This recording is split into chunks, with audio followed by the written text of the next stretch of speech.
Their flowers It's from not Italy. sustainable because Oh, like, that's you when we know, close first to tried it. 65% of our taxes go in school. You can have pizza. Get that online yet? 40%. What? Oh, from Italy. Oh, I know. Actually, Market 32 You're all says. set, Wes. All set? We found it, but you get a small bag. Yeah, that's I wanna buy a bigger bag. All right. Which not Connecticut's doing that. I was gonna make a bigger One of his kids. He was just telling us about it. No. So we'll call to order the April 30th, 2025 Housing Production Plan Update Working Group meeting. So we'll start with the Pledge of Allegiance. Pledge of Allegiance. To the flag, the United States of America, and to the republic for which it stands, one nation, under God, indivisible, with liberty and justice for all. Okay, hybrid meeting statement.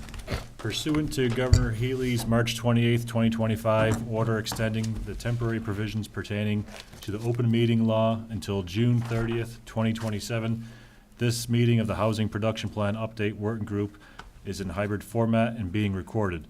All meeting recordings will be made available after proceedings on the town's website and YouTube channel. Meeting, YouTube, and Zoom links can be found at www.suttonma.org/cable-department. We'll start with a roll call. Roll call votes for all motions are required for both hybrid and remote meetings. If board committee members are attending remotely, board committee members must identify themselves and state if they are attending in person or remotely at the beginning of the meeting after opening statement. Any board committee member who participates remotely must have the video on while speaking and during all votes. So we'll start down through here. Norman, Norman Sharping, aye. Stephanie, Oh, like, I've been here for 3 weeks. Norman Sharping, present. In person. Stephanie Covino in person. Michael Gagan in person. Jerry Townsend in person. Don McKinnon in person. Pam Nichols in person. Mario Jermaine in person. Ryan Jamros in person. Brian Stevenson in person. Christine Watkins in person. Wesley Stanhope in person, And Jim Edmarna in person. Andrea, Andrea Matei, remotely. My video is blocked and I have no picture of the meeting.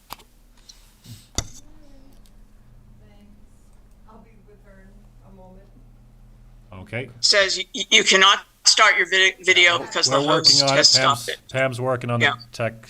Okay, okay, thank you, gentlemen. And Pam. Did you get Pam as well? Okay, cool.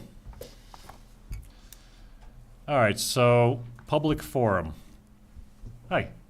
Limited to 3 minutes per topic. Discussions or comments about town employees or agency members shall be avoided so as to not violate individuals' rights. I would like to remind the public that public forum is limited to the period at the beginning of each meeting and not during the working sessions.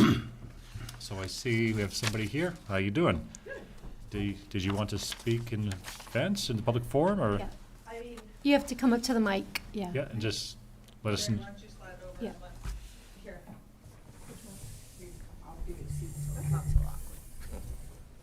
just introduce yourself. Hi, I'm Clara Kim from Nine Stone Circle.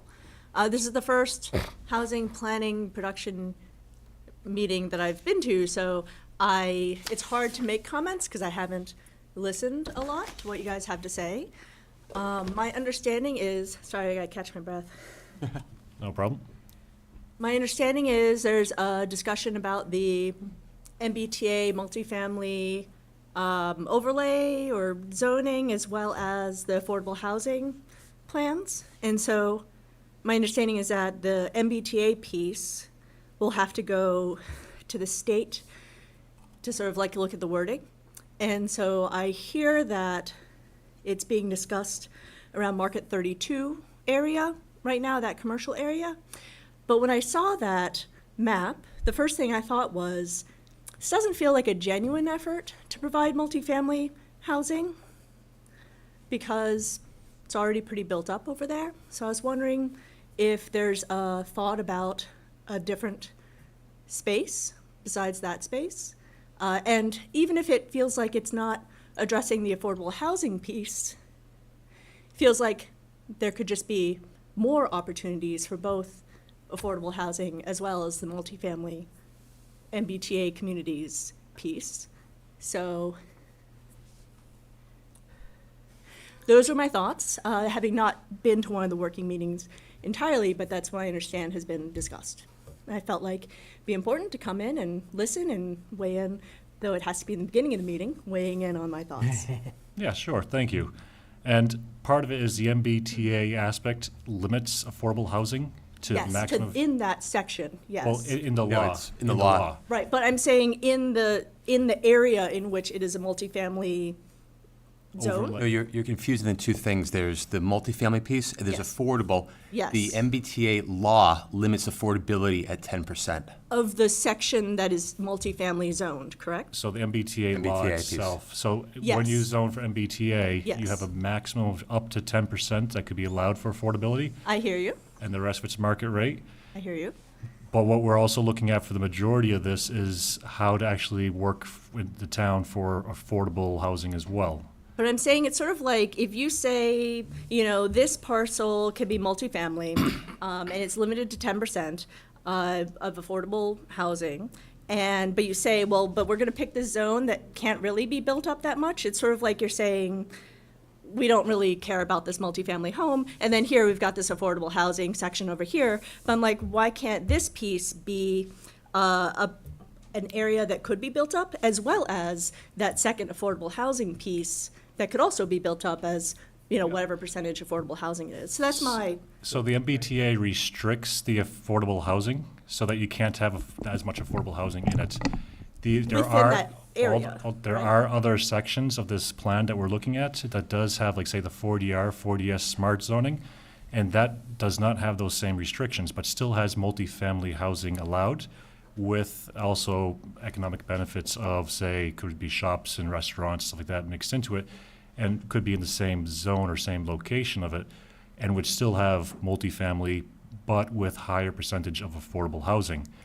But we could have still that mixed zoning. I hear you, but I guess I'm saying if, let's say, one has to be 12 acres big, and the other one can be as big or small as you want, right? Like the affordable housing in the town can be as big or small as you want, right? If you sort of say this 12 acres is in an area that can't really be used, and then we're doing all this affordable housing in different areas, you could just say, well, this 12 acres could be used, and this other area could be wherever it was Mr. in Chair, addition. actually, just to be clear, the MBTA piece is its own piece. As far as the rest of the 40B, the entire town is subject to 40B affordable housing. There is no other area for affordability within the town. Okay, so the whole town The is. whole town has affordability built into the 40B laws, and our plan is going to address the entire town. So you can build anywhere in the town. Yes. The MBTA is just its own thing that the state says we need to designate a parcel for the MBTA law, which is its own separate piece. Yes. And there actually is a parcel behind that on that map where there was supposed to be housing built originally. And you can also build on top of the buildings, believe it or not. They can go up, second stories, third stories. 35 feet, yeah. We actually, So, I can I tell don't you wanna- for a fact that the town will do exceptions beyond that as Let's- well because they have. Yeah, Let me just finish. So the whole town has 40B Sure. And I- affordable housing built. There's not a section for 40B. It's the entire town. If I could just Hold one on. last Yeah. quick comment, and I think it's important too, we had looked at 5 different potential places. Yeah. But the reason this board is together, more than the MBTA piece, is also to get affordable housing. So we want to, these other spaces were looked at more like, we could do 25% affordable there and increase our numbers, which we have to do Sure. to do that. So, to have we didn't want to, in my opinion, we didn't want to have a prime area that we could control more and have more affordable mandated there than the 10%.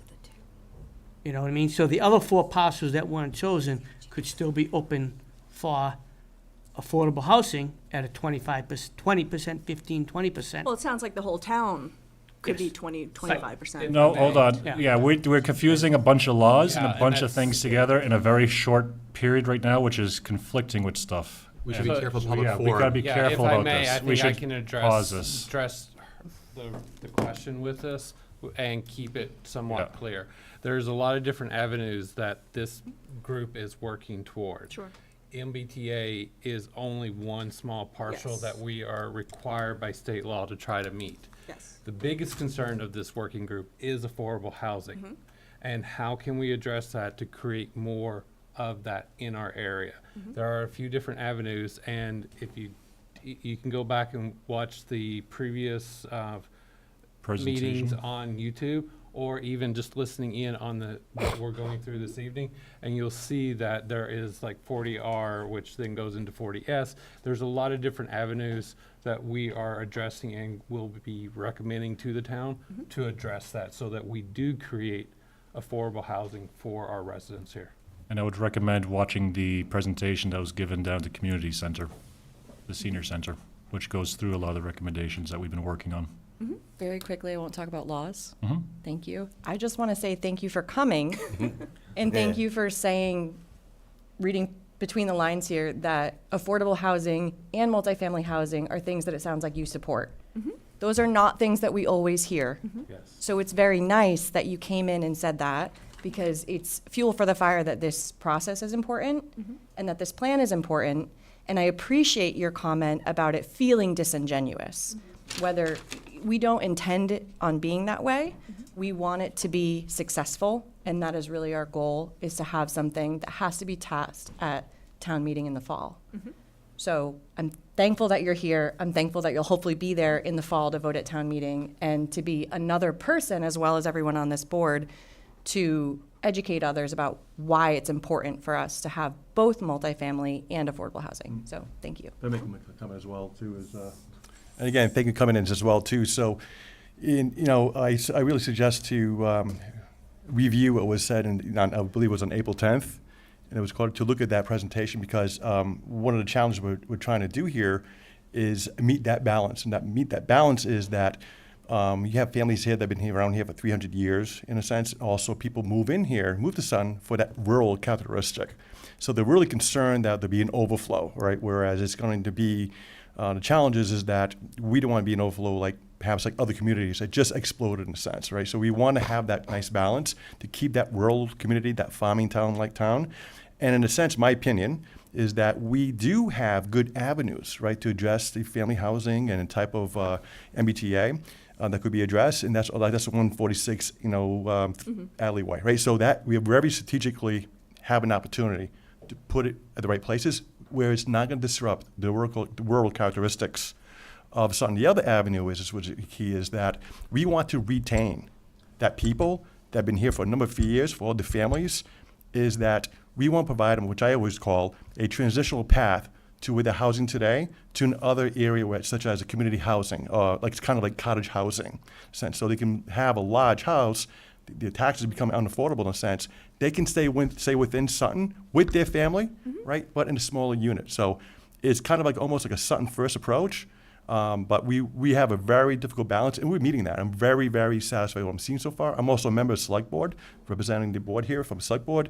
And we're going to meet those objectives. So stay tuned. I think we'll be delivering that soon, the final copy. I would encourage you also to check out the last housing productivity plan, and I think that was on 2019. You can ask Jen at in her office to get that copy so you can compare and contrast. But yeah, good. But again, thank you for coming. Yeah, thank you.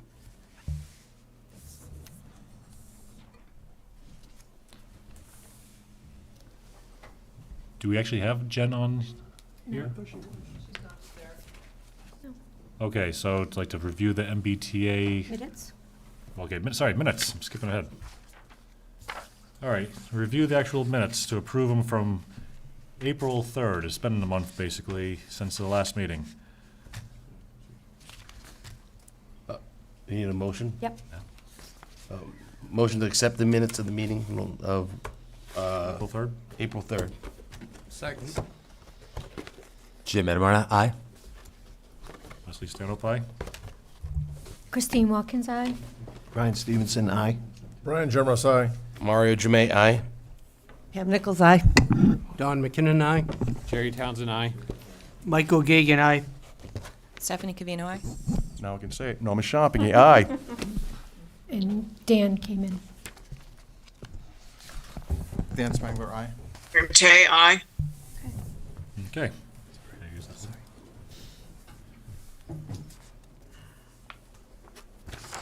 Thank you. All right, the MBTA bylaw review, discussion, and approval for submission to the state.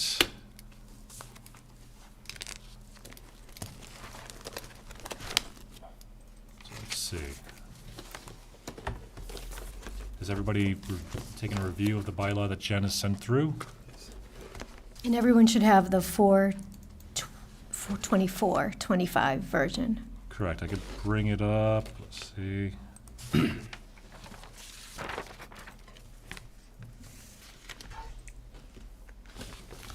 I'm not sure I got a copy of it. Okay, The 424 version? Yeah, it was emailed out on Sunday. Was it really? Okay, hold on. I didn't see, I honestly did not get one. Yeah. I don't believe I did. Do you have your phone? Wait, I can I text sent it to to you. me. Sure. Oh, okay. This is the latest one, right? So I didn't get it either. This is I the only get latest one. 23rd. Wednesday, the 23rd. Scroll down to make sure the footer says the right thing on it. Where's that? Yeah, 25. Oh, 4. okay. So did you read the previous ones before this version, or? I'm gonna say I have not been on that email chain, but that's okay. I can see this here. So Okay, that's fine. do you want to take a few minutes to read through it? Can you send it to me, Christine, so you guys can keep going? Do you mind? I'm sorry. Is there any discussion that you want to have or regarding this? Okay. Christine? Well, let me just get, Yeah, just send it to me quickly, because otherwise we're gonna hold the whole thing up. Yep, no problem. So, yeah, I haven't gotten an email in 2 weeks. I'm not kidding. I'm not getting that either one of them. you didn't get it either? You're on it, Brian. I don't know. I can. What's it under? 2025-04-30 agenda is the name of the email from Jen. Yeah, it showed up under the agenda. I'll forward it to both of I you. wonder if it went to my spam somehow. Is this for the Well, HVP? Yeah. It's on the bottom of Sunday, April 27th at 6:39 PM. Thank you. Yeah, actually, I don't see I don't have it. Let me check my It spam. said real big, don't respond to this. Yeah, but every one of hers says that. What's different? Let's see. So Andrea's still on, right? Yes? Andrea? Yeah. Okay, so Andrea, you worked with Jen on this, correct? Yeah. And is Sure. this, So this I- is I- this I is the can- first time we're kind of reviewing this as a group, correct? Because the other meeting, Yes. okay. Yeah. So if let you, me can you just- the lead? group- Yeah, well, I'm not going to lead it because I'm going to give you the background and then I'm going to make two suggestions. Because this is not, we have a deadline issue. Jen's office has a deadline issue with the state, as you could tell from her email. But for purposes of this group's discussion, because I think she wanted us to take some action on it, it's not something that you kind of want to like look at while you're thinking about it in the moment. Just because it will serve as the MBTA Thank you so much. overlay statute or bylaw, but parts of it may also be imported to other bylaws to the extent that that there are other bylaws in the next several years. So that's kind of my first observation. The second observation is that I looked at, as I think many of you know, I sort of went bylaw shopping throughout the towns of Massachusetts and landed in the places where I thought that were towns that most resembled some of the characteristics. You're breaking up a little bit there, Andrea. Yeah, I had a terrible internet connection. A rural environment, design standards, which are in here, setback restrictions, height restrictions, parking space provisions, all of the things that will give, or that are generally designed to give uniformity and consistency among units that would be either in the MBTA and then possibly, if we do another multifamily district, in that district too. So that is the kind of second point. Jen and I originally started with one from Newburyport because Newburyport, up on the North Shore, has a lot of design standards that they put in place to preserve kind of the look and feel of Newburyport. And then Jen worked up, made some pretty significant, I think, significant kind of changes to this. One is that and you'll see in Section 8 that there's a waiver provision of the design standards. So if you go down to Section 8, it says, Speedy Gonzalez there, 8B. 8B, okay. It says that the provisions of Section 8 can be waived, and Section 8 is the heart of the design standards, upon the request of the applicant.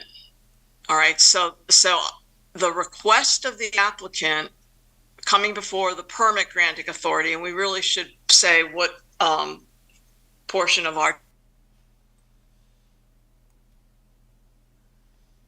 We lost you, Andrea. I think she's frozen. That's the challenge with requiring your video. and objectives. We lost you. We lost you Am I after back? upon the request of the back? applicants. We lost you after that. Yeah, I was effectively reading 8B number 2. Okay. Okay? Because when you read that, you can drive a truck through it. And Jen, it was not in the original draft she and I worked on. She did deliberately broaden it. And I would like to have a better understanding of why she did that. The town of Amherst, which I also have looked at, they made a suggestion on the drafting, which says that it may, the request of the applicant must show some cause as to why they want to vary the design standards, right? And provide an explanation of the reasons for the variation in the design standards. And then it goes on to say that if the permit granting authority does waive the standard in one case or two cases, whenever, neither the actual waiver doesn't then become precedent. So in other words, the next applicant coming along saying, well, I don't need to abide by these other design standards over here in this other bylaw because you have precedent where you've waived them under the family. So I'd like to understand from Jen, just for my own understanding, what the impact is of this, because it would be difficult to imagine that we would go to all of this work to try to conceive of these types of design standards and that they could, essentially be waived if the planning board says it's fine and it doesn't look anything like the standards. So that's kind of the second piece. And I would ask you to look at the design standards because depending upon what we do with other portions of the housing production plan, they might be helpful to us in kind of explaining how we want look and feel of the developments to be. And then, honestly, that was about it. The table that has the sizing and the height restrictions and the setbacks and so forth was the table that Jen used. I'm pretty sure, I don't want to speak for her, but I'm pretty sure was the exact dimensions and tabling that she used to run it through the model to make sure that we could get the requisite number of units. Question? Okay, I'm sorry. So I hope that was helpful. So to go back to my first point, I think that given what I read in Jen's email, I don't know how much time we have to actually take 2 looks at this. But I gather that we were not able to, that no one was able to assemble any questions to send them to Jen, because otherwise she would have circulated them back to us for this discussion. But I think that it is important, if we can take some time, and I don't know how that can be done, but if we can take some time as a group to look at this, to just consider how the design sections work, so that we don't put ourselves in a position where we haven't fully gotten our arms around them, and then, we send it into the state comes back and says, this is fine, and then we say, well, we don't like this part or that part. Question?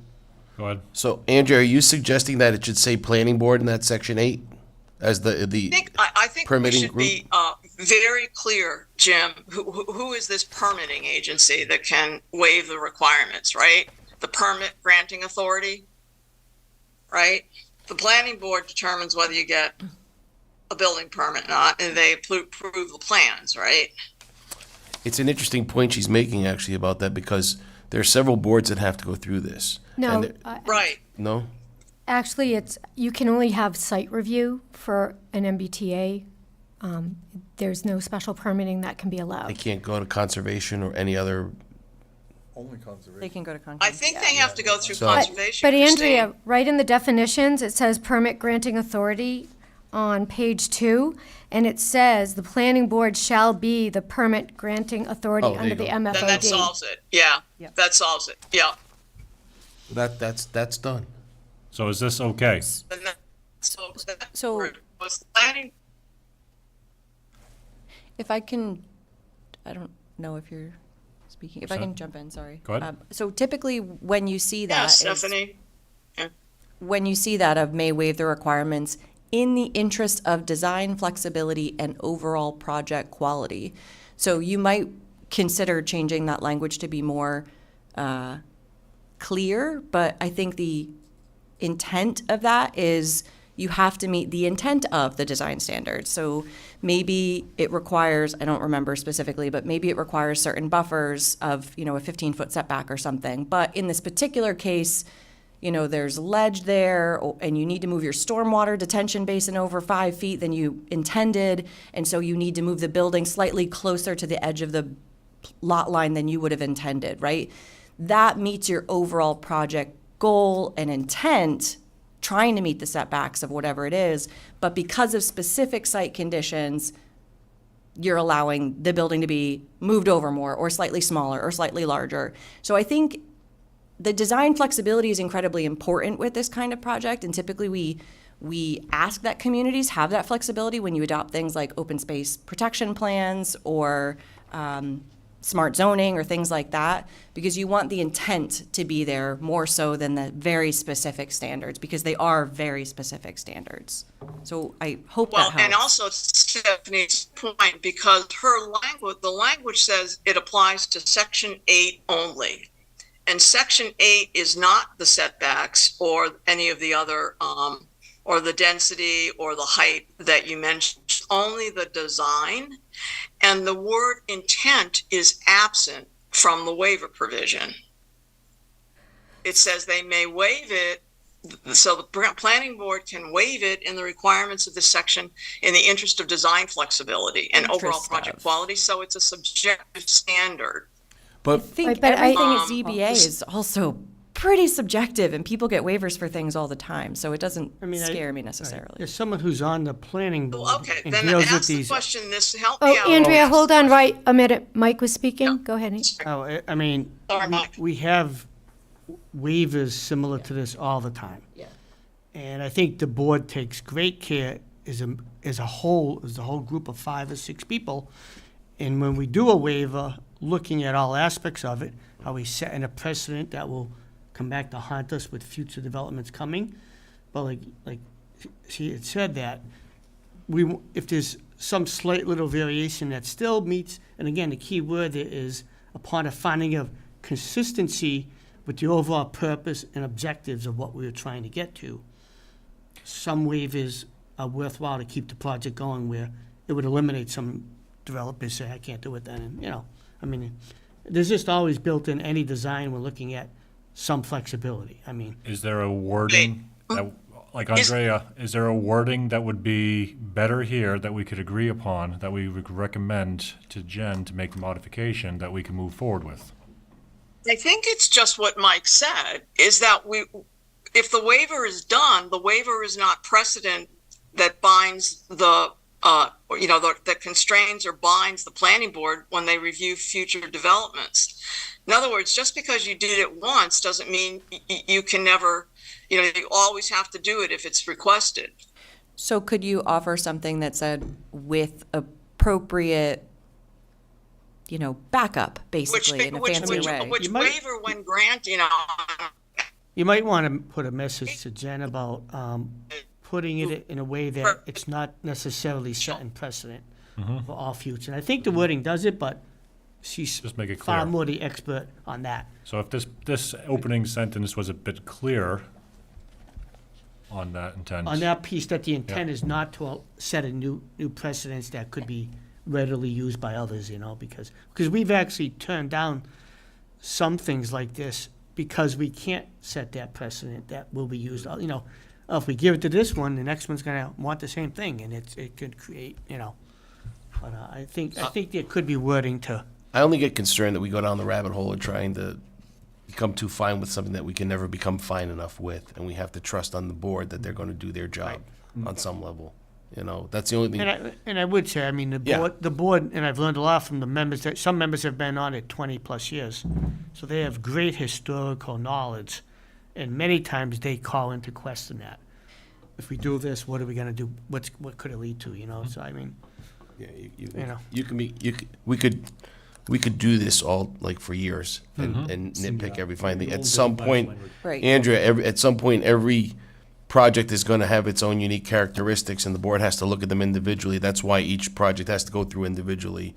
And I respect totally what you're saying, but we're never going to. There's always going to be somewhere that we will never be able to tighten this up as tight as we might want to in terms of that. I definitely don't want it tight. I just want it clear that, it may be binding on this applicant, but it's not binding on the board to repeat it in future projects. That I think that's inherent in the planning board and everything, though. Yeah. But- So if they think that is fine. The other, I would, I could get comfortable with that. The other piece of it is, Jim, I would really like this clear enough, or at least generally clear enough, so that we won't draw some suit if the board declines to grant the waiver. So That's the question for Jen. So in the actual regulations, I believe you can't require things that could make a project cost prohibitive. So in theory, couldn't an applicant say that some of these things that we're putting in, that in all honesty, some of the things in this bylaw are not things that exist in other parts of town and other subdivisions? So couldn't they actually just hang their hat on, here you've got pavers instead of concrete walkways, or Jen added vinyl siding. She did not have any vinyl siding. It was all stone or brickwork or hardy board, and we already had this discussion. Why can you have a plain concrete wall along the street, but yet inside this area you have to have pavers or stamped concrete, which is more expensive, which is more labor intensive, and doesn't exist anywhere else in town. So if I was the applicant coming to do this project right off the board, I would look at some of the features that are in this and say, this is going to make my project too cost prohibitive, and I want a waiver from them. And the EOHLC will back that applicant, because these are things that we would like, because we want to set a certain village feel. But if the sidewalks in most of Northeast Sutton are tar, if the sidewalks at the town hall are concrete and over at Pleasant Valley, how do we make them do cobblestone or brick in this? They're going to just come and ask for a waiver, right? So these design standards are all that type of things, the type of features to make it look old-fashioned. So if anyone in the room in construction, that adds costs. So I'm going to say, I want to be more flexible. I'm trying to work with you. Housing costs are more expensive, and I'm going to ask for a waiver from these. Depending on the housing, that might also add value, though. right? If someone's coming in and they see stamped sidewalks everywhere, they're like, ooh, this is fancy, beautiful village. Right, You but- required so much street planting, you required this open Right. space with, so, But right now, the distance between the market rates and the affordable rates for a lot of these properties are significant. totally. So And- it's ridiculous. You're talking, $300,000 to $800,000, $500,000 difference between the 80% median affordable not- unit in the market. not our No, problem. but that's not our problem, but I'm saying, so for that So might be let's get- waived a lot. Yeah, let's So- get back to the actual bylaw, though, because we get down into all these nitty-gritty things, and we'll be here all night. I would just say, perhaps, with explanation of why it meets the intent. Yeah, so if we get down to Small phrase like that. Something like Yeah, that. Stephanie, that's great. That's exactly right. That's the Like the question. stormwater standards. Yeah, there we go. You don't have to meet them, but you have to provide a backup of why you're not meeting them. Clear explanation of why. And if we had that in there, would we be okay with this section? Right? So that would be a question we could ask ourselves and move on. So Stephanie, you just have No. to provide, can you just give me the wording, so? Oh, he's writing it better than I did. Oh, yeah, just not getting the. Clear explanation to. Or, yeah, how it meets the intent and improves project quality. It's basically what it says there, just slightly modified. Okay. So is the general consensus of the group then that we should not call for a vote until we get a response on this? Or can we Could we? can we go ahead and call for a vote? And just ask Jen to make this update? Say, Jen, if you make this That update, way we can just, we in are the interest good of with this. time and how much more work we have to do, I like it. we need to put this to bed. As a matter of course, do we make a motion to approve the change in the language first and then vote on this? I'm just Actually, wondering. I don't think you're voting to approve the bylaw. I think that what Jen wants is a vote to advance the bylaw to review by the So we're good. state. Yeah. Okay. Our group is not recommending a bylaw for the MBTA. It's not creating a bylaw. We're just looking at it to advance it for review by the state. So Andrea, if this is reviewed by the state with the overlay parcel, and they come back and they say, okay, everything looks good, do we then have to submit this exact wording to town meeting? At that point, can we make any changes, or we run the I risk? don't think we're remember, we had this discussion like at the second meeting. The mandate of the Housing Production Committee was not to create the MBT bylaw. It was to locate the area where we think it would work from a housing production plan, right? And then to work through the bylaw. But So then may I ask thought Mike that I Gagan, understood that so Mike, yeah, Mike, I then mean, I'm gonna assume planning is gonna be the one putting this bylaw yes, forward. that's exactly. Planning's would the you one that's be- got to finally bless this. So then are you tied to the one that gets submitted for I review? don't know that answer, to be honest with you. I Okay. would have to defer to Jen on that. I haven't dealt with this. Is your question is, if there's gonna be wording changes, then it has to go back in and do another review? I would think it would have to be pretty similar. I can't imagine you can make massive changes after the state gave approval to a, You run a risk if you Outline. do. Yeah, yeah, I mean, I would assume so. if to a certain level of change, you'd have to resubmit it for a secondary approval. Given the But I think small, that kind of change. We don't have to. Given the No, small I would not change. think that. That's, The it winner meets the mouse intent. Yeah. Okay, Yep. and Andre, you, anything else in here, that was the main thing that you had to pull the Those comment are the on? main things, and then just going through and see how it worked. I think Stephanie, your comments were really helpful. But I think that what we're supposed to do, I think tonight, is to agree that it's in a form to be advanced for Jen to file it with the state. I think Right? Is that it? I mean, we that's it. can't. Yeah. I think you're right there, Andrea, and then our timing is short, and Jen needs to get this in for the state for them to Right. review and make sure there's no comments. So we look. I mean, it feels like what we're doing is look. We all looked at it. We've thought about it. We've had an opportunity to discuss it, and right now, we would be in agreement that it proceed to the next level to see if we can get the state to look at it. do you want to make a motion? No, I have another comment. Okay, so on page 3, 6, affordability requirement, item B. There's language at the end of this, so it's talking about the mandatory provisions of affordable units. Is that B1 or B2? B1, in applicable projects, not fewer than 10% of housing units constructed shall be affordable. And we all know that that's the maximum that the regulations allow. there's a sentence added at the end that says, "Nothing in this bylaw shall preclude a developer from providing additional affordable units or greater affordability or both than the minimum requirements." But EOHLC doesn't let you do that. So is this, Jen putting this in case there was a 40B that came in piggybacked on the MBTA? Because you have to do MBTA first, and a developer could do 40B. Like, what is the standard? Because this wording is not in the draft one that was given to us by the state, and we were told to try to stay very close to that. But it's very clear that the EOHLC has a review process that you have to go through in order to be approved for up to no more than 20%. But there's, you have to submit everything. It's based on income levels in your community. So I have a little bit of concern about what she meant with this sentence. But with that concern, does that mean that we cannot forward this? I mean, that concern I understand, but we can leave that concern with the, whatever, the EOH, whatever.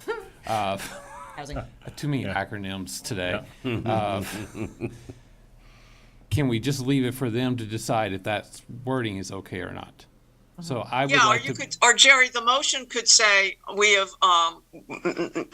we moved to advanced, a vote was held, we moved to advance the draft bylaw form to the state, so, with the following two questions, 6B1 last sentence and adjustment of 8.2B, right? Things that we have, we just need to have questions answered. Sounds reasonable. If I may, though, this has gone bad in a previous committee. I think we just get clarity and schedule a Zoom meeting to make the vote, because it just gets tricky. We've had this at town meeting before. You getting the clarities once it goes around. Once you vote on it, it's going. Yep. And actually, I'm just saying, I've seen it happen before too many times. and Andrea, Once too many times, just once. sorry, Brian. Andrea, she also added under 6, affordability, the payment in lieu, which wasn't in the original draft. And so Right. I don't think anyone has actually looked at this or figured it out, if it's the standard one that was just provided in the That's one, 60%. regulation. Yes, so there's ownership developments, Remember, rental this is developments. Christine, I want to make sure I fully understand this. And I hope you all can hear me because the internet is terrible today. We are not saying we are done and this is right and go ahead and, enroll it as law. We are saying we have reviewed this, we have some questions, we want you to advance it to the next step. Right? We want her to file it. Well, And the state may come back with comments on 6D. they could. Hold on, though. Christine, is this the payment in lieu of affordable, this section here that's on the screen right Right, now? so we could mandate that 10% of the units have to be affordable, but the developer could come in and say, I'm going to make 0 affordable, and I'm going to give you cash. Fine. And that was what Jim was talking about. So Yeah. this was just How she came up with that. Is everybody okay with that? I think we all liked the payment in lieu as an Christine, option. we've It wasn't gotta in the really- original draft. yeah, we've got to really rely on Jen for the method in which the payment in lieu is done, which is why I kind of go back to my first reaction, which is that our step is limited to affirming that we are in agreement. This document should go to its next review function. And then if we have other questions while it's under review, we can still discuss them even at the next meeting with Jen. Yeah, because in the Right? draft Because one, this, I'm sorry, what, Christine? so in the draft one that Jen told us, we should try to mirror as much of the draft sample zoning that came Yeah, from the Massachusetts EOHLC. template, yeah. On page 31 of that, under H5, fee in lieu, number B, that sample zoning bylaw said the fee in lieu of providing one or more affordable housing units shall be a minimum of $400,000 per required affordable housing units.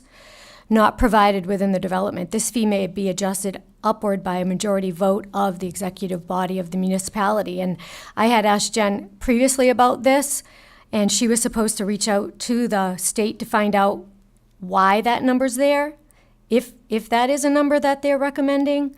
So I don't know how this payment in lieu section meshes with what was in the sample zoning we were told to kind of use as our guide. Well, having some type of mathematical equation probably does make sense, because the market's gonna change constantly. Yeah. And Right. values are gonna go up, but whether this is the best calculation, we should probably just ask that question. It was just plucked out of, well, I'm sure it wasn't plucked out of here, right?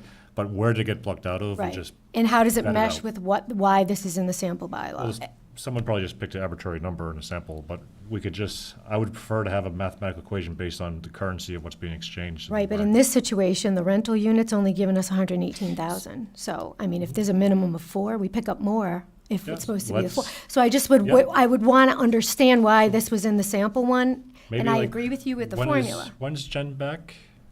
Or maybe we could just do a Zoom, as Brian said. If we post these 3 questions to her and do a quick Zoom for 15 minutes, she could send us the answers. We won't have any confusion about things, and we could just do a quick vote then to send it on, and that way everybody's happy. And then we'd have to get that vote in next week. Yes, that's Yeah. really quick, yes. Yeah. I mean, the other piece we might want to raise to Jen is just, what is the flexibility after that to tweak it? Yep. If need be. And it may say, yeah, tweak it all the time, so these questions could be not holding it up, couldn't, Correct, because just that way- saying, And maybe we could get this, she could answer these, we get these email out to her Yeah, in advance. tomorrow. Yeah. Maybe this Zoom happens on, next couple days or so, one day or something like that. Yeah. Okay, then, Well, that's still But she Monday or can- Tuesday. She could also email us and say, this is the explanation. Yeah. But I think, Christine, I feel most confident in the questions that you have, because the questions that you have are mostly, how does this comply with what the state's requiring? And if we send it on to the state, they're going to tell us if it's complying or not. So I'm relying on them to say, we have questions about this is challenging, this doesn't meet what we said, et cetera. And I agree with you, that number obviously did not come out of thin air of that calculation, so I'm sure she got it from somewhere. I had 2 questions, and I apologize that I didn't send them to Jen. They're not super important, so if they don't get changed, it's okay. But the section on lighting, it talks about, like, Which, typically, per letter, 300K or 3,000K? that is Yeah, the same lumens. section. Yeah, The design requirements, number Yeah. 9 on the design requirements, it says like Illuminating Engineering Society of North America, maybe you all engineering folk know this. Is that what dark sky compliant is? Because I typically work within requirement of lighting shall be dark sky compliant, meaning it doesn't go up, it goes down, so birds and Yes. bats and pollinators can, same thing? It Same says thing. Cool, reducing perfect. amount of sky glow. That's what I assumed, but I just always use that one term. Thank you. My second part was similar in that open space. It says that structures, number 2, acceptable activities within minimum open space requirements, says stormwater management. I do not think that stormwater management should be considered as open space. Detention basin is not open space. A detention basin is functioning as stormwater infrastructure that people should not be going in. So I think what I was trying to do, and I don't know if you have them, if you want to take these, she took a lot of this right out of. Yeah, this. it's very commonly Right. used. I just disagree with it. Yeah. Oh. So It's in a lot of bylaws. I just don't like it. what was the reference? That was C8C? Number 2, and it's in Acceptable design activities. standards. Okay. Yeah. C2, yeah. I would just take out stormwater management. I think it's not open space. It's like asking someone to go in a place that you know is gonna flood. You don't want that. Well, you mean swales, even swales. You don't Open want space swales does over not there. mean You don't want. public access. No, it doesn't, but I don't think it counts as open space. I think it's functional infrastructure and shouldn't count. You have to actually open space, in my mind. You can't build a giant detention basin and be like, we did a good job. As a natural resource person, that is what I have always been taught, and so I'm just passing on that comment. If no one agrees with me and you don't make the change, it's not the end of the world. I just think it's a bad practice. I like your thought. I think in this particular location, I think it's less of an issue, but I It's think, not. yeah. A make or yeah, I break. like the thought too, Right. because it basically, yeah, Stephanie, you're saying you could have an open space requirement satisfied because you put a stormwater management pond in it. I mean, you're not gonna get 30% of your site in stormwater management, but I just, Yeah, yeah. yeah. It's thank you. So, Andrea, so Jen is backing up to the 90-day review time for the fall town meeting warrant to be Correct. out and reviewed? Okay, so she doesn't have a lot of wiggle room left with that. Personally, That's what I understood from her email. I have not talked to her directly about the review frame, the time frames. So Pam, do you know what the date is that the warrant would have to be kind of ready to be reviewed by the boards? Is it August? You wouldn't know that.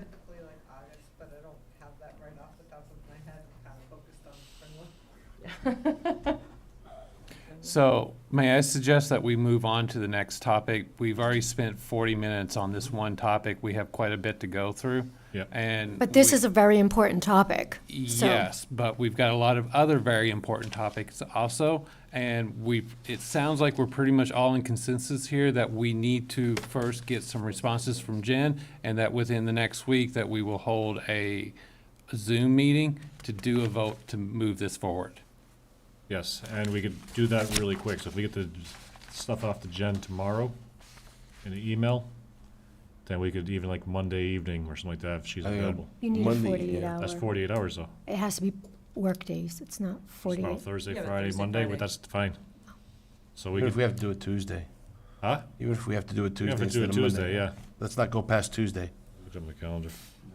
Will you get her the questions tomorrow's? So yeah, we got it out. We'll work on it. Friday, Monday, Tuesday. Lightning speed. You'd want to schedule it tonight and post it tomorrow so you That's can- what I'm thinking of. Is it- Yep. If we do it Monday, that's as quick as we could probably get Pam an agenda. But is Jen out of town on business or is she on vacation? I'll figure that out tomorrow. Or yes, the- to the contrary view for Overly saying, dedicated and working anyway, I think is probably. Is there anything material, is there anything really material enough that we just discussed that needs another call? Because I only heard kind of the one thing. I mean, there's a few questions, but I don't know, do we really need another conversation on this, or do we just let It's just Jen? a vote Yeah. to move it forward once But we if have we clarification. also go back, I don't think Brian and Mario have even read it. Yeah, I'm trying to Yeah, I was speed gonna read They're it. trying to Yeah, read I it would while we're be, I talking would about have, it. yeah. Yeah, I'll likely abstain as well. If you haven't read it, I'm sorry, colleagues, if you haven't read it, you could recuse yourself, right? From the Yeah, vote. we'll handle, we'll Yeah. deal with that. Don't worry about that one, Yeah. Andrea. Yeah, we got that. Yeah. Okay, I think we're done on with to the this. next. Are we done with the MBTA piece now? Yes. Jerry, thank you so much. Are you happy about that? All right, so now on to different sections. So we have things like the Community Preservation Act and Affordable Housing Trust, inclusionary zoning, the expanded multifamily with the 4DR, 4DS zoning, using public property in partnerships with affordable housing developers and cottage housing, all these other sections to start going through. So talking about the recommendations so we could discuss these and hopefully vote to move them forward. Because we don't have too much more time left, wrapping this up. So we could go through that order, or anybody want to just jump in first? Are we going to see a draft? Draft. Well, so all these sections are being worked on, is there? Correct. We Okay. need to get those worked on but also the recommendations that are being brought forward need to be, just like we did with the MBTA right now, need to be discussed on what the recommendations are, so that we could give our stamp of approval. Word document comes in, get the draft, so we can review it, send it out. If I could just ask a question here, just procedurally for a second. So take CPA, for example. I like the CPA as an idea, as a concept, right? We've talked about this. I think it's a good way to get some of that 401k type matching money. This year, I'm not sure that we should vote for increasing our taxes. So in my mind, I bifurcate this into two ways. From an HPP point of view, I like it. I want to recommend it in the HPP. I think when it comes to the town warrant, personally, I'm still up in the air as to whether or not it's the right decision this year for the town. Any thoughts on that? I think we agreed that the only housing or planning type things on this town warrant were going to be the MBTA to not Right. confuse Correct. anybody. So Yep, we weren't correct. looking to put CPA or any of this other stuff on the fall. Yep. Anyway. Correct. So the HPP doesn't necessarily have an exact timeline of implementation for each of these items. Perfect. Yep, so then, in that case, for this purpose, HPP, I'm in a big proponent of the CPA, for example. Do you want to go through and start explaining it then? Recommendation? Yes, I think largely the language would stay the same as the prior year HPP, and I think we should go for, recommend in there a 3%, which gives us the maximum match from the state. If we do a 1% increase, it's a 25% match. If we do a 3% increase, it's a 100% match from the state. So that's the best way to get the money. In the deck from the senior center, we had the calculations in there. So I know, Brian, you'd ask the questions like, what would this mean for somebody in terms of your tax bill? So imagine if you paid $1,000 for property taxes, your bill goes up by $30, right? If you pay $10,000, it's $300, right? So that's the kind of impact that we're talking about. But at that level, the state then matches dollar for dollar. So keep it real simple, keep the language basically the same as the last HPP, and then the question will come up when it goes to town warrant in the future at some point. But from an HPP point of view, it makes a lot of sense. I would just note that from my experience working with other municipalities, helping them adopt Community Preservation Act throughout the state, I agree with you, 3% is great, and then you get the 100% match. 2.5% is usually the most commonly accepted, just because people think it's like a little more digestible in terms of the amount. So given the history of people being really hesitant, you might want to think about considering that, as well as, I think, as you mentioned, all of the exemptions. So first 100,000 exemption, senior exemption. What are the other exemptions? I think there's one more that I'm not thinking of. Yeah. I like your idea about of lower than 3%. The only reason I would say 3% is because that's where you maximize the state match. Do you know what the match would be at 2.5? I don't. It's a formula. It's kind of complex and kind of depends on how much. You don't know because it depends on how much is in the state coffers at the time. Yeah, I think Stephanie's point is we can go for 3, and then if we get voted down, we have none.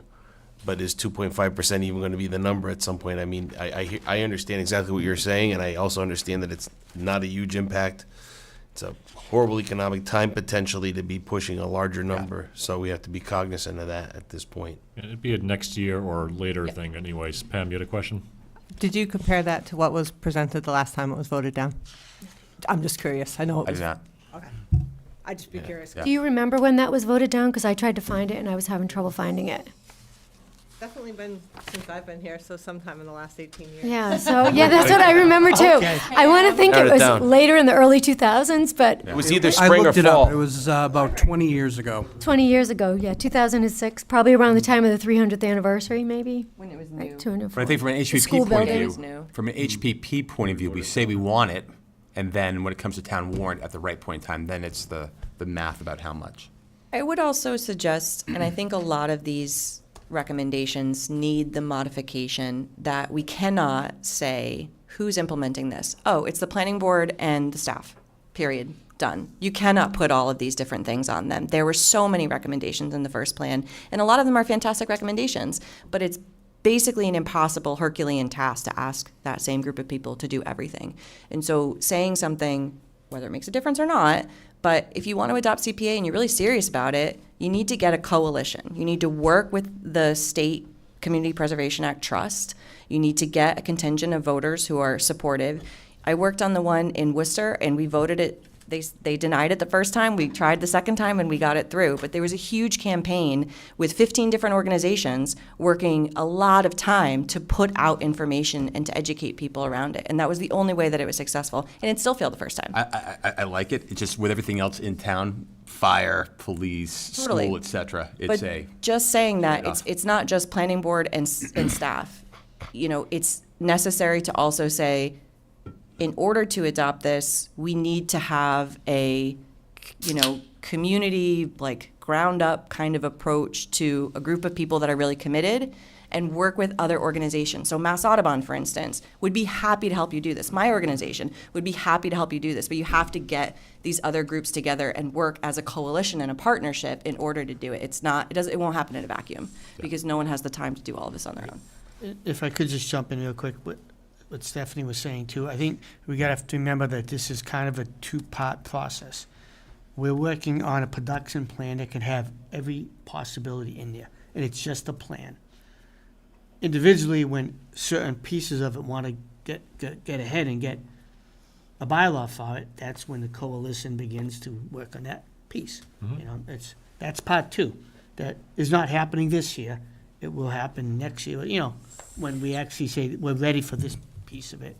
Let's present it, you know what I mean, rather than this year. I just say that to say, maybe there's additional brief language that we can include to say who might be assisting organizing partners in adopting CPA, in getting this bylaw, in doing cottage housing, in doing whatever. So CMRPC, Mass Audubon, the Blackstone Collaborative. So just identifying who some of those partners might be. So we're not just doing it on our own as the town. Right, Because you're going to be more successful that way. Well, I think the other big thing is, when we think about the usage for the CPA, there's three ways to use it, one of which is for affordable housing. Personally, I like using more of those funds to help enact affordable housing, right? So that we're compliant with 40B, so we can help get our 18 or so units per year to keep us in safe harbor. So Stephanie, to that point, maybe it's the housing authority that collaborates. And Absolutely. so I think some of that language would be good. Yeah, so listing that out is just going to make whoever's reading this plan later have a better starting point of how do I do this, right? So the plans that I've worked on that have been really big and comprehensive and scary and no one can do this on their own, one of the important things that they have in there, that aspect is who are helpful partners. Yep. That's all. So just if we can consider that within others' recommendations. CPA is unique in that it really Yeah. requires that more, I think. Thank you. Yeah. Any other thoughts, comments, or aspects about the CPA? Logistically, I know that you have a very organized folder, but it's a lot of folders and it gets a little bit overwhelming. Is there a way that we can have all of these drafts compiled into one document that we maybe have not editing privileges over, but commenting privileges, so that we can see it all in one I place? think that's the open meeting law Yeah, issue. and No, just, oh, right, Yeah. comment. You can't even do Commenting. commenting. Correct. Well, can you just have it all in one place and we can just have our individual comments that are not publicly shared? Just to see it all together is my well, so like, point. do I have the versions? That's kind of the issue. So like, where are the versions that you're working on for these sections? I need to get this from, that's why like getting this meeting right now together tonight, where we're starting to talk about the sections, I need to get the sections from each individual team written, updated with the recommendations that are being agreed upon in this group, so that way we could put it, myself and Jim could put it into that Word document. Most of the sections right now are still the original ones from 2019. I don't have the other ones. This is why we need to, for the next like meeting or so, we need to wrap this thing up with those sections.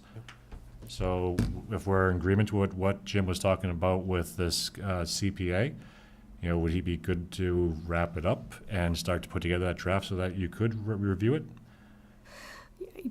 I mean, that's I just what find it's- that's what we Yeah, want to well, try we to do. did the school building committee back in 2006, 7, 8, 9. I mean, every time that was Flansburgh was the contractor. We were getting updated ones that we could bring home and read and write up, and then we came to the next meeting, and we were kind of going page by page. Does anybody have any comments? Are we good with this section? And this doesn't feel like that. Where's the updates? That's kind of like the thing, is like, we don't have the updates written. Or Right, but upload- aren't you uploaded. two supposed to be working on the control document? Okay, so what we need is the documents to come to us. Yeah. Do you have Updates. 2.1 from that one group of ours, inclusionary zoning? The inclusionary zoning, yes. And then 2.2, we're not changing. Okay, So those, but we need the rest of them to come in. right, so Can we so go those, just through make sure, them okay. all, and you can tell us what you have and what you don't have? I could double check after Yeah. this, yes. Or, I guess it's kind of could- open-ended. yeah. Which ones do you need at because this I know point? like we worked on ours and we emailed it, but I don't Yeah. know if that counts. Yeah, Like the 40R that I'm Didn't put it in working the on, folder. I've submitted, I've got something on the Dropbox, but I've also made changes since then that I haven't, but I haven't updated that one that's on the Dropbox because there's some things I would like to discuss this evening Okay. with the group. That sounds like you should go next. okay. And just for the, Do you have anything on the, I'll upload it. okay. Okay, So Jerry, we're gonna go to 40R now? okay. And just for Okay. the Can viewers you that, pull up what I just sent you to your Gmail Send account? me. Which email did you send it to? Gmail. Okay. for the viewers at home that are interested in multifamily housing, this is a multifamily housing mixed-use topic. Affordable Housing Trust? 40R? No, yeah, so you have the CPA, but then the Affordable Housing Trust as well? yeah, yeah. Okay, they kind of go hand in hand with Yes. each other? Do Yep. you want to explain that?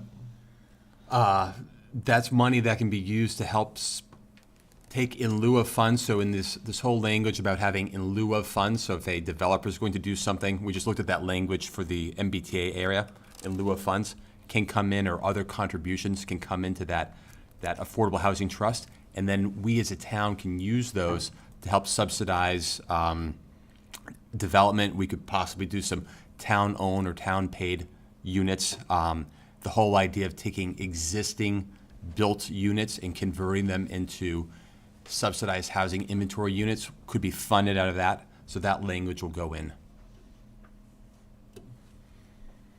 So kind of like the CPA in one way, except for it's not a tax. Yeah. It's just that when we have money coming in from a CPA or from a developer, such as we were talking about with the MBTA or other type of developments where it's like inclusionary zoning or something like that, where they want to pay in lieu. That's We right. have a basis for taking the money in and storing it for doing our own developments. Yep. Okay, so it's kind of pretty straightforward, Yep. but we need to actually enact it. I mean, if I could jump, the cottage housing piece that we worked on, we had put together a draft, but probably like a month ago. And so I don't really know where it ended up, be honest with you, because I know I can't get into Google Docs to bring it in, so I know Stephanie, I think Jen was gonna try to get it, if you don't have it, and we can follow up on that. It got I emailed. mean, we've read back it a few times. He sent it to me last week. I read it again. I think it looks good the way it is. I mean, I think it's a good piece, the cottage, I'm in favor of that, because those are really serving a lot of older folks who have bigger houses who want to downsize and stay in town. That's one avenue. I like the look of them. I mean, I'm. But again, I think when I've read it a few times, the draft took from what we used Is last that time. draft significantly the same as the one that was at town meeting with the same acreage and it's changed? The acreage, I don't remember. So the one at town meeting had a 3 acre So there's minimum? but- bylaw and then there's recommendation. Okay. We did recommendation. Recommendation. Not the So it does, bylaw. it's not the Oh, bylaw. okay. Does We it- presented is it here similar at a to the meeting up on bylaw? Is it screen. like, would No. be recommending Off- towards bylaw, or is The it recommending? recommendation is very broad. It says, we should adopt cottage housing. Cottage housing is important because it offers small housing on a relatively small parcel so that whether you're young or you're old, you don't have as much maintenance, but you have this opportunity to live in a small single-family home. You have shared amenities. This is why it's great, blah, blah, blah. It does not say, No specifics? No specifics. No dimensional standards? it says no- adopt cottage housing. Then, as a town, you have to say, okay, let's create Right. that cottage housing But bylaw. there's not the setbacks, the dimensional standards, the minimum acreage? Not within the okay. recommendation. Would it be Not more of a zoning versus a bylaw It's for? a bylaw. Can you adopt it as a Would be section more of like- your Think zoning? about it, we're doing all this work for where does the housing work in the town? Like the MBTA, or whether it's 40R, 40S, and things like that. And then we come up with a cottage housing that's just anywhere. I don't think you can restrict that. That's the thing that I keep hearing.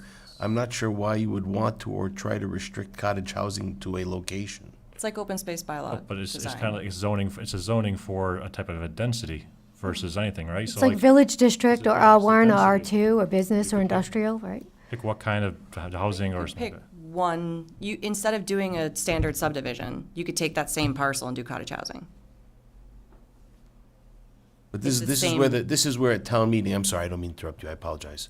But this is where at town meeting, we ran into trouble because the thought was that it was too broad. But I go back to saying, okay, it's too broad, but how do you say you can only put cottage housings in a section? You have to be able to offer it in the entire R1 zone, I would think. Not necessarily. I don't think it makes sense otherwise, because 90% of this town for residential, or 95% is R1. You see what I'm saying? I think the answer to your question with that is that basically you put a restriction as to how large the cottage housing section can be. Right. Yeah, So number of that units. you reduce, yeah. that you require a maximum of no more than 9 or 10 or 15, whatever it might be, units per cottage district. Would it be fair at that point, and I don't know, again, you guys are working on this, I don't want to jump in, but that's where you just have to talk about some open space on the cottage housing developments too, typically, correct? typically Acreage, requires yeah. open space, yeah. But again, to clarify, We're not this writing them. recommendation does not provide those specifics. This recommendation says, what are the benefits of cottage housing and why should you consider it as an option for expanding housing? But could you recommend the open space requirements into that, or you wouldn't? That typically is already within within a cottage bylaw. That the whole point of a cottage bylaw is you have multiple small units that are surrounded around a shared open space, whether that's a field with soccer, or that's a forest, or that's a walking garden, or whatever. To my point, it's gonna ultimately, because of that, it's only gonna fit in certain spaces to begin with. Yes. That's what I'm getting back to. Yeah, you're not putting this at Market 32. Right. Well, taking a quick look at it, and it really, like Stephanie mentioned, it's an overview of what it is and the benefits. Right. It's 90% of the write-up. And And it's then like- it just It's talks intangible. about the next steps, And that's a recommendation, and that's where we should be. Yeah, I mean, that's all that That's is. what this, Sorry to take up No. so much time, Jerry. I was trying to hand it over to you. Well, just like adding CPA, it doesn't mean you have to adopt it. Not We're at all. just giving you This is general- not general language adopting to anything, say, right? That's a key piece to remember. These are just, here's an idea, This is part of the plan. 90% of people, we don't like that, okay. Yeah, but we're trying to give as many possibilities and with the time. Specifics would be in the bylaw, Yes. with setbacks, space, Absolutely. size, et cetera, et Yes. cetera. And That's that's been the not hard part. that's not the purpose of this working group. Correct. To get into that. We need to stick to just our recommendations, and I think that's where we're taking up so much time. We're getting into minute with things. We don't want to have a Christmas party with this group, okay? So And now, 40R. Yes. What do thank you? So the image that's up behind Wes there, I did this really quick with SketchUp and a few things, just because I think visuals are important in order to get the message across to the town. So this is one visual I did. The open lot that's down by Market 32, this is three-story buildings with the peak of each building at 35 feet. 3 floors, the ground floor being the mixed-use commercial space. And then each building on each of the top 2 floors have 16 units per building. So we're looking at, with these 3 buildings in that space, and this is to scale, I double-checked it 3 times, this is total of 96 units. So from a 40R standpoint, that area alone is prime. Excuse me, 16 units per floor or per Yes, building? per floor. So So 2 floors of times housing. 16 times 3. So, yeah, so 32 per building times 3. And Jerry, and what's ground floor? Like It's retail? commercial. Commercial, perfect. Yes. Yeah. I mean, that's the purpose of 40R. 40R dictates that the ground floor is commercial space. So Claire, I know we're not in open forum time at the moment, but the purpose of putting the MBTA where it was so we could do 40R here, which gives us a lot more interesting units, ground floor retail, and a subsidy for the town, actual dollars coming to the town for doing the multifamily housing here. And for any children in the units. Correct. So, yeah. So we're looking at 96 times 3,000 Yep. once permits are issued. Can not you just when say it's the built. 3,000 was you said 90? What is one of the It's a one-time incentives. payment. Is a one-time Okay. thing. And then there is the second incentives of 10,000 to 600,000. That That's a varies on a few different things. No, I think this is, Somewhere in there. yeah, Mr. Chair, if I can say But this. the okay. good thing is that if we're looking at 96 units, we get that higher end of possible funds given to the town that which could go to the CPA fund to produce additional affordable housing in the future or use as needed with the town itself. So my one question is, 'cause I already know what one thought on this is to restrict this to the 35 feet to 3 floors. However, I want to throw out to the group, in this spot, if you ever drive by there and you really look, this is kind of a bowl. This is a low point. If we really want to drive more affordable housing units, which is what we need to stay safe,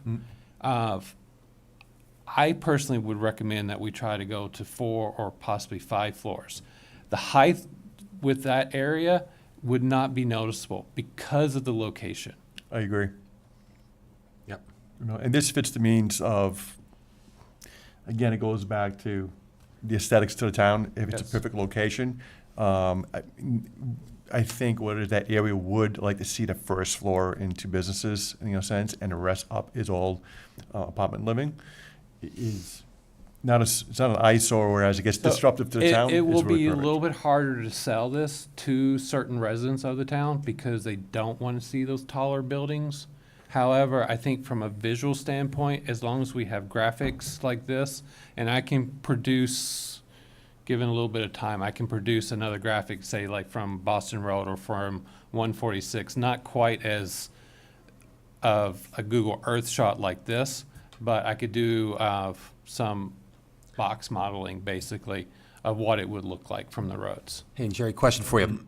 So the people who understand construction, would adding an extra fourth floor or a fifth floor also help with the economics, the cost per unit? Because when I've talked to a few people about this kind of concept, I've heard, hey, great idea, it's going to be tough to pencil out. So I think, my own gut sense is if we can add a fourth floor or fifth floor, it helps to make it more viable and economical. Lower cost per square foot. Jerry, Yeah. does this open up the door to other developments such as this? I mean, are we looking to? So with 40R, the town actually has to vote on a 40R district, and this limits it to those 40R. Norman and I have discussed of possibly creating a 40R district in Manchug, around the mills there, because that would be a good possible area. But I really don't see that happening for 10+ years. For right now, I think our main concern really should be the Galaxy Pass area. For us to be able to get our affordable housing allotments up to code, up to where the state expects us to, this is our best choice. This is our best option to do it in the quickest manner possible. We already know from the owner there that they are interested in doing 40R. So what about the Creating owner this. behind the post office? Because they've already been before the water district. Well, They're looking. so that's the next Yeah. part I was going to. I don't have the graphic here. Actually, I think that graphic might be on the Dropbox where I had the yellow overlay of both areas.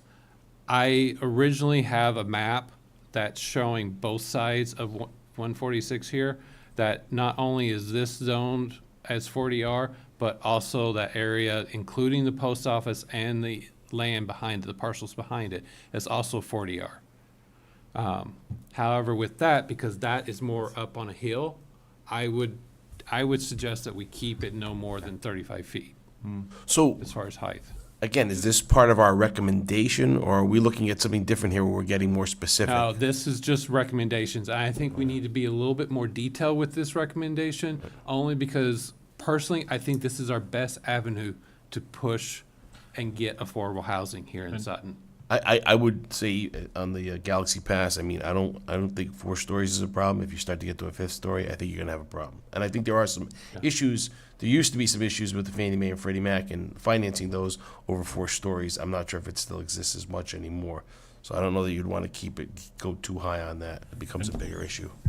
Yeah, I have a note from when we were initially doing the MBTA piece before it ended up here. And in my note, the pieces behind the post office, those 3 pieces with the access to Boston Road, is 21 feet higher than the bowl. So if you're talking about an area of the area behind the post office, maybe you specifically say 3 stories, and then this one, obviously with that extra depth is certainly 4, at least. But 22 feet, that's a lot. Yeah, Mr. Chair, just a moment. If you go 5 stories, though, that may be about over 50 feet, right? So I think the town has this, do we have a height limit on 35. 55 55? Yeah, so I'm just wondering about. with I'm special just- permit, I think. in Okay, I'm just certain- wondering with, fire equipment, in the event of fire and safety as well, to going, the higher you go, but. I just want to get everyone's opinion before I finish trying to write this up. Just because, like I said, I really do strongly feel this is our best avenue for getting affordable housing here. So you want to put all the 40R here? What about the Lackey area that we were looking at for MBTA? It looks like we're putting all of our commercial and everything in this one Thing is, section. 40R is a walkable neighborhood, is what the state defines it as. That location down by Lackey Dam will not be considered a walkable neighborhood. Even though Walmart is there, it is more than a quarter of a mile away. Walkable neighborhoods are within a quarter of a mile or less. And So when they put 146 over Boston Road and we add all this residential housing, so we need to be mindful of that DOT project because they're not doing a cloverleaf, they're doing the straight thing. So how would all of this be impactful for this area, because they're not going over the highway, they're going the highway over Boston Road. They haven't even started the design phase yet They for have. the flyover. They are working on it. They're talking about it, Yeah. but they haven't really put pen to paper yet with it. They have. And the more This- that we get this going, they can make their changes later down the road. And I would say also that anything they do to improve that interchange has got to make this area more beneficial Yes. Right, than so what it they've, is right now. they've had the 2 meetings. Yeah, it's always going to be walkable once they make it there and to make their change to that intersection. So anything they do there, and what we got to do is look at long-term planning, not a couple of years, 5 years. This is 10, 15, 20, 30-year planning. So anything to do with the interchange is going to make it a lot better than what it is today. So, we plan for what this should be when this area grows up. And And if this is going to grow up. If you look at what they've done down in Rhode Island Yep. with that overchange, that's walkable. Like I was just down there Monday, and there's people walking safely, even though it's a mess. They're walking safely between cars, like the roadway, the car. Through the dust. Yeah. It's a So, mess because it's not finished. right. I But like- once it's finished, it's gonna be a lot safer than it is. A couple of points on this one. I mean, I like this one. I can imagine living there, walking to the grocery store, walking to Starbucks. But I think the other thing is the ground floor having restaurants. I mean, imagine Brickstone moving down there, farm to table kinds of things. From a tax revenue point of view for the town, I it's like so much it. better having a bunch of restaurants and some, the right kind of retail. So I like this idea. I like it, and I would agree with you that there's ample opportunity to go higher than typical, and I think that that is palatable. You can sell For it. just that area, For- yes. Yeah, this specific parcel. And we got to remember that when we put these plans together, I've heard it from developers, and we heard it that we work with, and we heard it again from developers today in the Worcester Regional Chamber, that these things are flags that raise up to developers. So when we don't define them right, they could use it for any place in the town, and we need to have it defined right for what we want, right? So if we just say, hey, do anything, anywhere, they will do it anywhere, because, hey, they thread the needle through our plan. They literally told everyone in the meeting today, these were actual developers, And loyal. that they follow the bylaws, and if you have a complaint and that complaint is not covered by the bylaw, too bad, we're doing it. Yep. It's, As long as they don't have any special permits, because then you get into the horse trading. yeah. That's, yeah. I This mean, is where having this say, this is where we want it, this is how we want it, and it's in this location, it's very specific. So, But isn't that what Mario was saying about the cottage housing? So this is This different. is different, so this is good. So versus right now, the cottage biggest anywhere. concern is developers are looking to do large multifamily buildings, Yeah, no matter what. That is their bread and butter. They make a ton of money off of those. They are not looking, and they even told, these folks told us today, they are not looking at doing single-family homes because there is no money there. So this is how we can control it through 40R. This will attract developers to get this built fairly quickly. I could see something like this already being built within 5 years, once the town approves it. And, it will draw folks. But this will allow us to contain it and control it. so I also wanted to note that I appreciate you making this mock-up, because I am totally a visual Mm-hmm. person that has a really hard time without pictures. So that's the kind of thing that some communities, off topic, but some communities adopt instead of really boring, dense, challenging to read zoning bylaws. They adopt form-based code, and it has a lot of pictures to show this is how you do this. This is what we mean by this. This is what we mean by design standards. So instead of 30 feet setback with 20 foot this and 35 feet height, it says make it fit kind of within what this looks like. And it's much more picture oriented, and it's fascinating and wonderful, but it's challenging and very different than what we have now. So it's incredibly time intensive to say, let's rewrite all of our zoning bylaws that's like this thick. So communities don't typically do it, but it's fascinating when it does get done. So, If you want to get like really wonky down the planning path, form-based code. so I'll move forward, that's I was gonna it ask. with this. Then the other thing I'll move forward with is as far as the town-owned and the state-owned, section that's in there, which is the next section, actually, I think it's right after 40R.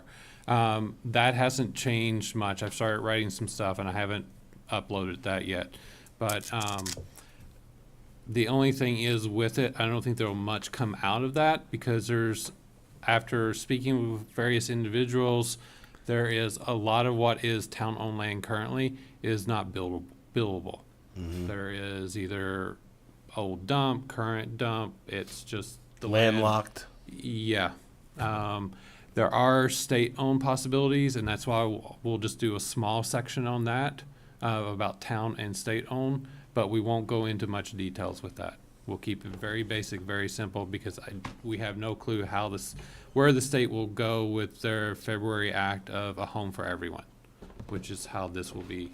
We don't even know if it will affect us or if they're gonna focus more on cities. So, Does he want to explain that?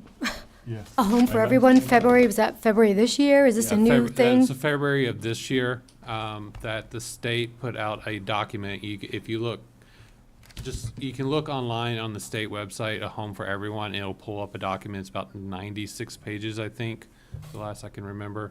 Don't hold me to that, because I might be getting it fused with something else.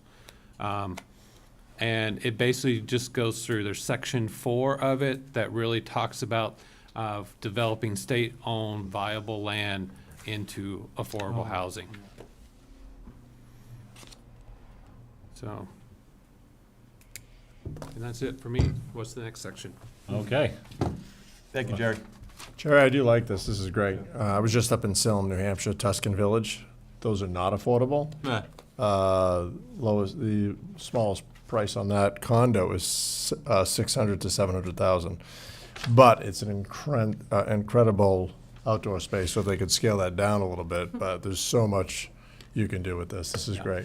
The key to this, and maybe that's the part of the recommendation that needs to be addressed with this, with the HPP, is that the town should really focus on address of pitching this out to affordable housing developers like POA or like Harbor Light Homes. That way we can ensure that majority of those units will actually be considered affordable. So, Oh, that's what we need, right? So I think there's a key nuance here. Are they going to be sold or are they going to be rentals? So Right. if they're rentals, then you got more flexibility, right? yeah, it could be either way with those. So Yeah, so, ideally, I think we really would want to try to keep them rentals. Correct. yeah. I would, yeah. Yeah, because they all go to, Yes.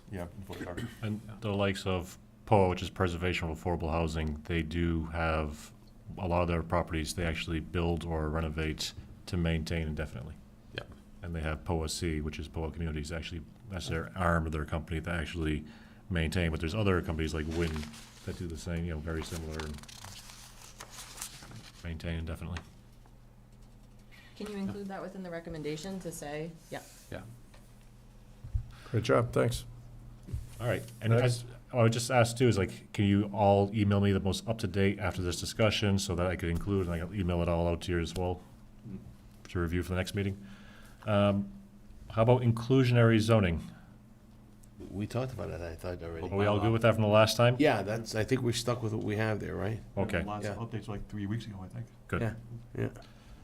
All right, I think the only one little nuance in that one was what the in lieu of calculations would be. But I think this latest iteration is a good, use the same. Right, in lieu yeah, of. and I think, again, that's something that Yeah.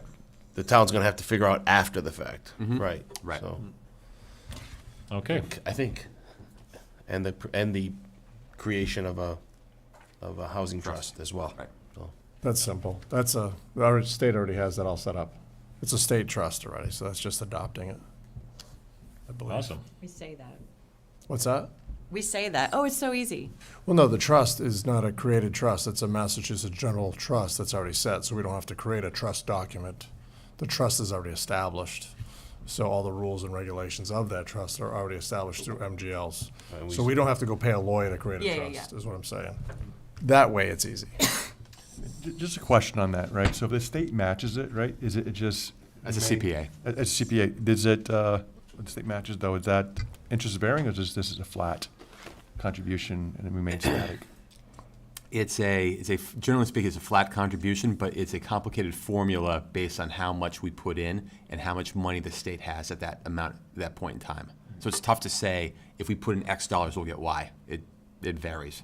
So did you But- mean we get the asset and we get to earn interest on it from a company like Bryant's? Or you're saying that That's it correct, stays yeah. at the state? I know that answer. Okay, there you go. The CPA and affordable housing has to keep its own interest under Mass General Law or earnings. So it keeps its own earnings. So if you have 500,000 in there and you collect earnings, it has to keep its own earnings, and the treasurer's office will have to make sure that happens. All right, very good. Thank you. Any other updates? Okay. And like, this is all very important stuff to have this updated into the state or into the planning board, approved, into the state, be approved, and also to be making the affordable housing to be in safe harbor. Because like, I don't know if all of you know that Burbank Woods has been submitted to zoning board. So we have 40B actively in town, again, another 40B in town actually, trying to override our zoning in here. So, getting our own handle on the actual housing production plan, getting it approved, and actually putting this to work in how it's in our best favor for our town is very important. How many units is that now? That one's got 16 units, but it's only a quarter of those, 4 of them are actually affordable.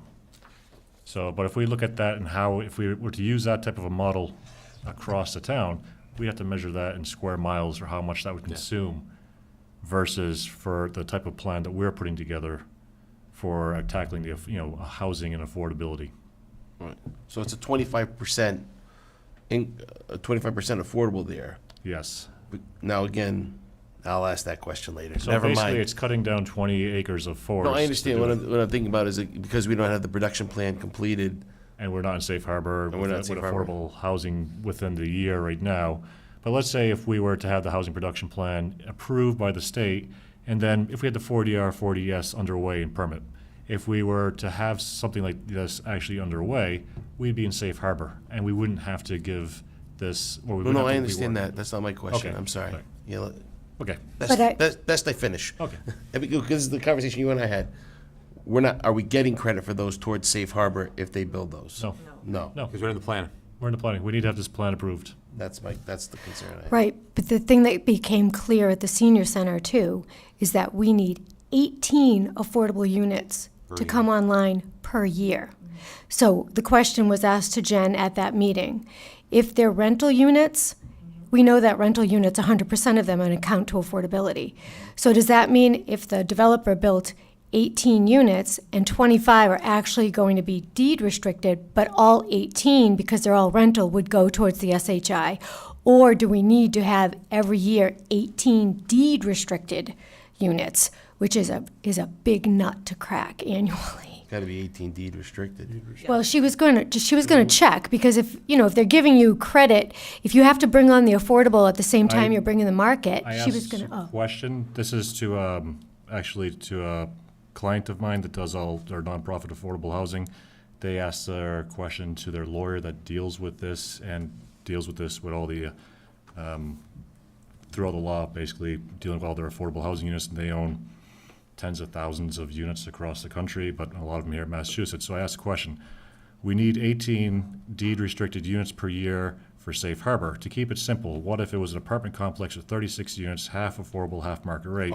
All count affordable under 40B. Do the affordable units need to be filled with occupants for the town to reach safe harbor? And their lawyer came back, units can be added as soon as a zoning permit is issued, whether 40B or special permit, so no need for occupancy. But if a building permit is not issued within 1 year of the permit, they fall off the SHI. Then I asked, any mix of units since or all count? No requirement for mix for SHI, but of course, if it is a 40B project, then 10% must be 3-bedroom units. I'm not even going to try to write that down. Okay. My shorthand's not that I good. can forward this. I'll forward this to you, okay? And I asked the question. And if we need 18 per year, but built 100 units in a year, so this is the question. I think you asked me this question before. What if we built a 100-unit building, right? No, I'm saying we're going to be building an 100-unit Yeah. building. It's going to take 3 years, and we've only built 18 units this year, but only 25% of the 18 Yeah. are technically going to be deed restricted, but all 18, theoretically, because they're going to be rented, will go towards the SHI. So in that situation, even though we have 18 completed units, would all 18 Yes. count? That's, They have a building permit. yeah, the building permit. Yeah, because they have building permit, right. The building permit, Yeah, that yeah, that once it covered starts, it's it. done. It's just if it doesn't finalize the permit 1 year. within a year, Within a year. it goes off the list again. So if Gets it doesn't, released. you mean they don't complete the project in a year? It No, could be. no. Oh, Yeah, so if they pull a permit, they don't do anything for a year, it goes off the list again. Right, because sometimes they'll pull a permit like they did on 146 North years ago, and then they never built it. right. So, so as long as they pull the permit, everything counts. within So that year. theoretically, the Wedgwood that's breaking ground, they're gonna have 12% affordable. Yes. We need to They get- already, that's an old permit, though. That permit got extended. They didn't, it was like a 2 or 3, you would know. They had, what, 2 or 3 years to start development, so they're at the end of that permit, and that's why they're going to start this year. So if we had an on-file HPP, the building permit was already issued 3 years ago, so those units wouldn't count towards safe harbor, or would they? Not, We don't have this plan we don't have the approved. plan yet. Would they count No, on in the- theory, if we had the plan, but the building permit was approved, so if we had put this in That's it. December, so we had one in 2019 that expired. Say it didn't Yeah. expire and it rolled because we renewed it in time, and so we were constantly with an HPP that was on file with the state. And this Wedgwood had put in, its building permit was what, 3 years ago? How many years ago? They started now? They're starting because it's expiring, so they only have until, what, July to start I don't construction? know offhand, Oh. Jeff, but they've been in So front of us We many need to get this times. in soon. We need to get the We need HPP to get done. this out, yeah. So give me your updates, and I'll send out the actual updated Word document. Thank you. Yep. I think we're like there almost. Yeah, I mean, we are it's like we've after done this a bunch of discussion. work looking at Yeah. a bunch of different issues. It sounds like we've nailed all the key ones. I think you're right. I think at this point, we've got to get it done. Instead of talking about it, it's time to just finish it now I and like it. submit it. Papers and done. And read it. That part too. Because there's a lot of like, we say things, but when you actually read it, Right. let me tell you, I know that lawyer there, she's gonna have some comments, and I'm definitely gonna have some thoughts on language, so. Where'd she go? She lost her video. She texted me. She said the internet broke at 8:25 and she dialed in. Yeah. So Her and I have had a good working relationship lately. Oh, yeah, just. Thanks, Wes. Well, that's good. All right, I like it. Are we motioning to adjourn? Second. Who First, motioned? we need to talk about next meetings, don't we? Well, the next meeting, It's May May 15th. 15th. Or the Zoom on whenever. May 15th is the next Oh. meeting that I have. and I'm thinking Monday, if Jen's available, Monday, just have a quick Zoom, just to be able to give the blessing for, if she has the feedback to us for these comments, we could just quickly get on Zoom, give the blessing to give this off to the state. Monday, May 5th. Is that May Yeah, 5th? so you go Monday, to May my- 5th, yes, correct, this Monday coming up. And then Just 48 confirming. hours? Just make sure you email. Yes, Today's only what? Today's Wednesday. Today's so Wednesday, the 30th. yeah, You're good. You Yep. have Also, one more thing. Wednesday, keep things Thursday, all right. Yeah. Time. let's see, 5th, May 7 p.m. 7 PM, yeah, that would work with me. May 12th? May 5th. Yeah, no, but May 12th is town meeting, right? Yes. May 12th is town meeting. But May 15th is our next meeting. Right, we were talking about putting a table outside. Yes, correct. So Oh, my Pam had the one idea of putting a suggestion with table, Yeah. what's that? Sorry. My one thought with that is, because we don't want to get things confused with it, is maybe we have the table when the meeting is over with. Oh. People just walk out. No, no. You What's can do the it now. purpose of the table? If people have questions, and who wants to field the questions. But Yeah. if we have when the meeting's over, No one's Everybody's stopping gone. at your table. I'm just afraid if we have it before, it will confuse a few things.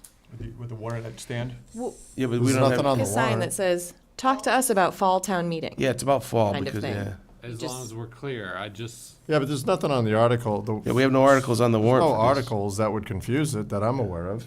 I. No. Just it's perception versus reality. Exactly. I think it's a good opportunity to, is the survey out? No. So the survey will be coming out probably just after that. But could we have a card We could, to give to people? yeah, we were talking with Emily today, actually. She was in our office. But yeah, if you do it after, first of all, I don't think anybody's gonna stop anyway. Second of all, actually, since there's nothing highlighted big on the town meeting, I fear that there'll be 50 people there probably, you know? That's what you're gonna see. It's the 50 to 70, and then if there's the fall meeting, there'll be 450 people. We need 100. All right. My concern, normally put it perfectly, is perception versus reality. It's, you know, you get someone distracted on something else, and then they start thinking, and it just. Well, the last meeting's still probably fresh in people's minds, maybe. Yeah, I think so. I don't know, I'm not concerned, but if you are, that's fine. So May 5th, 7 PM, Yes. May 15th, next meeting, Mhm. May 12th, we'll figure it out. The 5th or 7th? I thought it was at 6th. 7th. May 5th. And that would just 7th. be a Zoom. That's a Zoom. Yeah. Yes. I'll go back to that motion to adjourn. Oh, Hold on. okay. Still looking forward to the 29th for your 20, so like, let's say we have the postcards go out for a survey. We have we do have the table at the actual meeting. It's gotta be very simple. It's just about, hey, do you want to come, it's about the housing production plan, right? Not about the meeting, not about a warrant or anything like that. And that would be the 29th, is it? The 29th. What that would be is inviting people in here to actually have a presentation to explain things versus trying to go around on the different laws off the cuff. And we'd actually go through the different laws and go through what the actual recommendations are. So that goes back to what Stephanie said. When are we going to be able to see it?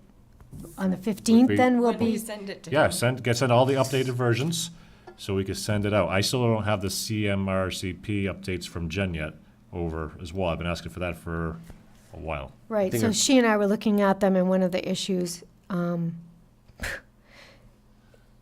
there's at least 4 or 5 different numbers of housing units in town. So whether you use the ACS or you use the CMRPC or so we've been trying to go back and forth. She's had some stuff on her plate too, so Yeah. we'll get that to you, Yeah. hopefully by, let's say, Saturday. Okay.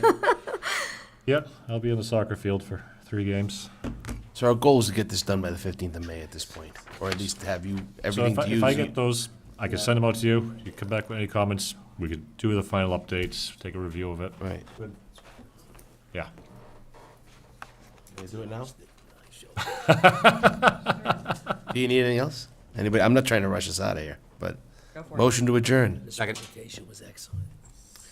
Norman Shopping, aye. Stephanie Camino, aye. Michael Gagan, aye. Dan Spangler, aye. Jerry Townsend, aye. Don McKinnon, aye. Peter Zona, aye. Pam Nichols, aye. Mario Jamay, aye. Brian Germos, aye. Brian Stevenson, aye. Christine Watkins, aye. Wesley Stanhope, aye. Jim Edmarna, aye. I think Andrea's gone, so. No, she's on mute. You have to like press *7 to unmute. It's a pain. Yeah, it's not. I'm voting no some night. She can abstain. It's fine. Overridden. I'm talking about.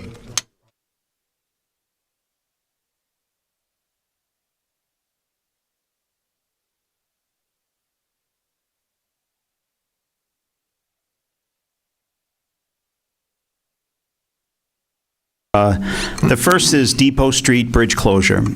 Is expected within the next couple of weeks. There will be some limited one